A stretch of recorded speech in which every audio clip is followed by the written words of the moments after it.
గుంటూరు గంటాలమ్మ చెట్టు వీధిలో వెంచేసి ఉన్న వరప్రదాయిని వాసవి కనక పరమేశ్వరి అమ్మవారి దేవస్థానం యందు 162వ దేవీ నవరాత్రుల మహోత్సవాలు వైభవంగా కొనసాగుతున్నాయి. శనివారం అమ్మవారు గాయత్రి అలంకారంలో భక్తులకు దేదీప్యమానంగా దర్శనమిచ్చారు. ఈ సందర్భంగా ఆలయ గౌరవ అధ్యక్షులు కొత్తూరి వెంకట నరసింహారావు, అధ్యక్షులు తెల్లాకుల లక్ష్మీ గురుప్రసాద్, కార్యదర్శి పెనుగొండ వెంకట శ్రీనివాస్, మహిళా పరాశక్తి చైర్మన్ డోగిపర్తి సుజాత మాట్లాడుతూ ఆలయంలో జరుగుతున్న దసరా ఉత్సవాల గురించి వివరించారు. అలాగే ఈ సంవత్సరం అమ్మవారి దేవస్థానంలో పచ్చటి వనంతో అడవిని తలపించేలా భారీ సెట్టింగ్ ఏర్పాటు చేయడం జరిగిందన్నారు. ప్రతిరోజు ప్రత్యేక పూజలతో పాటు సాంస్కృతిక కార్యక్రమాలు జరుగుతాయని పేర్కొన్నారు. ఈ కార్యక్రమంలో ఆలయ పాలక వర్గం కోశాధికారి ఘంటసాల సత్య సురేష్, దేవస్థానం పాలక మండలి సభ్యులు పాల్గొన్నారు. జై వాసవి వాసవి కన్యకా పరమేశ్వరి దేవస్థానం, గుంటూరు గంటలమ్మ చెట్టు వీధి, అఖిలాండ కోటి బ్రహ్మాండ నాయకి జగజ్జనని జగన్మాత ఆదిపరాశక్తి 3వ రోజు అమ్మవారు గాయత్రి అమ్మవారు దర్శనమిస్తున్నారు. పురప్రముఖులు అందరూ కూడా వచ్చి అమ్మవారిని దర్శించుకొని తీర్థప్రసాదాలు తీసుకువెళ్ళాల్సిందిగా కోరుచున్నాము.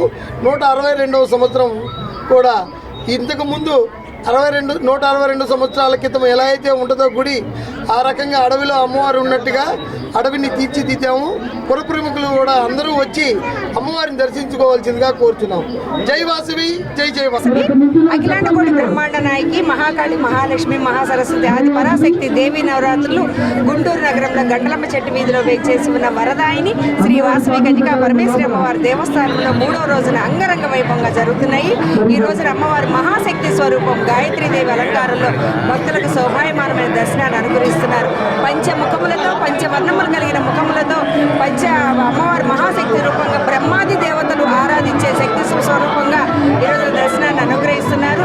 శక్తివంతమైనవి, మహత్తరమైనవి, మహిమాన్వితమైన దేవీ నవరాత్రుల్లో ఎవరైతే అమ్మవారిని శ్రీ గాయత్రీదేవి అలంకారంలో అమ్మవారి మంత్రం జపించుకుంటూ దర్శనం చేసుకుంటారో వారికి ఆ తల్లి పరిపూర్ణమైన అనుగ్రహాన్ని ప్రసాదిస్తుంది. మహాశక్తివంతమైన మంత్రం, అన్ని మంత్రాల కల్లా విశిష్టమైన మంత్రం గాయత్రి మంత్రం. అటువంటి గాయత్రి మంత్రాన్ని జపిస్తే ఎవరైతే అమ్మవారిని దర్శనం చేసుకుంటారో అమ్మవారి అనుగ్రహం లభిస్తుంది.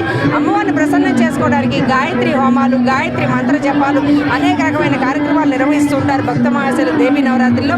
అటువంటి విశేషమైన అలంకారాలను దర్శించుకోవాల్సిందిగా కోరుతున్నాము. రేపు భక్త మహాశైలందరూ సంవత్సర కాలం ఎదురు చూసే అలంకారం పుష్పశయ్య అలంకారం. అనేక రకాలైన పుష్పాలతో అమ్మవారు పూల పానుపుపై అలవోకగా పవడించి భక్తులకు ప్రసన్న వదనంతో చిరునగవుతో వరాన్ని అనుగ్రహించే దివ్యమైన అలంకారమే పుష్పశయ్య అలంకారం. రేపు అమ్మవారిని పుష్పశయ్య అలంకారాన్ని దర్శించుకోవాల్సిందిగా కోరుతున్నాము.